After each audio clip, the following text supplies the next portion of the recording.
What does it mean to be Bible literate?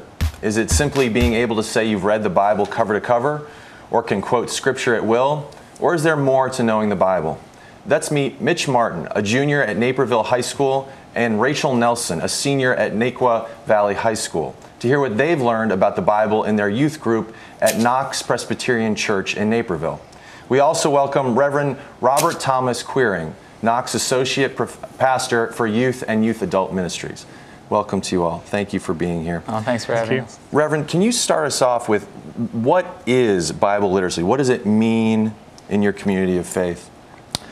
In our community of faith, it means that we have an understanding, especially of the gospel according to Jesus Christ, what it means to believe in Jesus Christ, his life, what his life meant here on earth, what he taught us, his death on the cross, and his resurrection. We also get to learn about the Old Testament, the Torah, the Pentateuch, the first 5 books of the Bible, and the minor prophets and the major prophets as well. That just kind of give us a history of where we've come and where we're going. Mm-hmm. And is there deeper meaning in the discipline of really diving into that nuance that helps youth gain a deeper understanding? I found that throughout my life, I can read the same story and hear a different message. And that's a really powerful thing to have, is that we're able to look at this story that we've read before, and you know, maybe I think it's a simple story or a really complex story. You read it again and you actually understand what it means, or you have a feeling like God is speaking to me with this story for my life right now. Mm-hmm. How has this program impacted both of you in your learning of the Bible and your faith more generally? Our youth program has really taken the Bible from being simple stories into really applying them into our everyday lives and really giving us messages.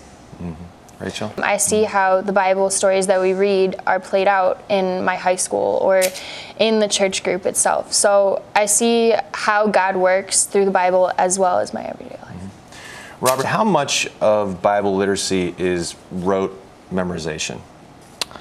Not much. I mean, it is important to know certain passages, I would say, but overall, it's better if you understand what the story means. Mm-hmm. I think of the story of Jonah, and we usually think of Jonah, and we think of Jonah being swallowed by a large fish or by a whale, right? But the story is actually about God redirecting this guy onto a path over and over again, kind of a story that God will not give up on you, you know? Mm-hmm. And so that's one of those stories that I think of, and we hear it all the time, but do we really understand what it means, what God is saying to us? And how do you go about imparting the Gospels to youth groups in a way that's relevant in the modern age when there's competition from iPhones and iPads and TV? And how do you kind of clear some mental space to get that information and the meaning in there? There's some Bible stories, I would say, that are harder for high schoolers to get, harder for any of us to get, really, you know. But then there are other ones that can really, I think, hit home. We looked at David and Bathsheba recently, and it's a pretty, you know, there's sex, there's drama, all this stuff going on. But in the end, what happens is he tries to cover up this big mess up, this big lie, right? He tries to clear it and make it to where it didn't happen. We do that a lot in our lives, you know. And so we read that story, you know, and it's a nice, saucy, kind of crazy story. But then when you get down to it, we all have that problem too, where our first reaction when we mess up really bad is to try to cover it up like he did. But we're called to actually kind of own up and say, no, I did this, and I'm a child of God, and that's okay. I'm forgiven. Rachel, Mitch, how have you gone about this program and learning the Bible in a way that's probably pretty different than a lot of kids, you know, maybe if they're not in a ministry of faith and not learning the Gospels? How do you kind of balance your life around committing to taking these stories in and really understanding them, and also, you know, playing sports or academics and general high school activities? It's good that every week is a set night for our youth group to meet. Wednesday nights is always the night we meet. It's good to, you know, revolve our schedule in that with sports and jobs and school and homework and everything, and then just really being able to take that hour and a half that we're there out of our week and just really get our mindset in the right place and think about it. How are you, Rachel? Yeah, definitely taking a step back and making sure that you spend that hour and a half talking about God and talking about the Bible and get a deeper meaning of the Bible story itself. And a lot of our best friends go to our church, so it's easy for us to talk about it outside of church if we have to, or if we have extra questions, like we could just go to each other and be like, you know, what did this mean? Like, how is this supposed to apply to my life? And so what's your favorite gospel or story that you've been exposed to thus far, been the one that's most meaningful to you? I think that when we read David and Goliath, that was definitely my favorite. It was funny and it was fun. We made it a good time. So. How about you, Mitch? I would also have to say David and Goliath, just because, like Robert said, with Jonah and the whale, it also goes into, did a small man really take down a big man with a rock? Or is the story more about how, with God's presence, we can accomplish what we need to? Robert, how have you seen these stories, this narrative in the Gospels impact the youth that you've worked with? It's been cool to see whenever they bring a story back up, you know. It's always amazing for me whenever you have kids say things that you said to them, you know, a year ago, 6 months ago, and they bring up a story and they say, oh, it's kind of like the laborers in the vineyard, right? Or it's kind of like this story or that story. And, you know, I'm always kind of like, are you reading the Bible on your own, or are you pulling that from memory from, you know, a long time ago? And a lot of times it sticks with them, you know, they actually remember what's going on. I have heard them, whenever I'm talking about personal things, one-on-one, where they say, you know, is this like that story in the Bible, or am I just living a different story, you know? And a lot of times they're able to kind of relate and say, no, that this is something that people in the Bible have gone through too. I mean, you know, 2,000 plus years ago, which is a pretty cool thing. Recent data suggests that a decreasing number of Americans identify themselves as religious and identify more often as spiritual.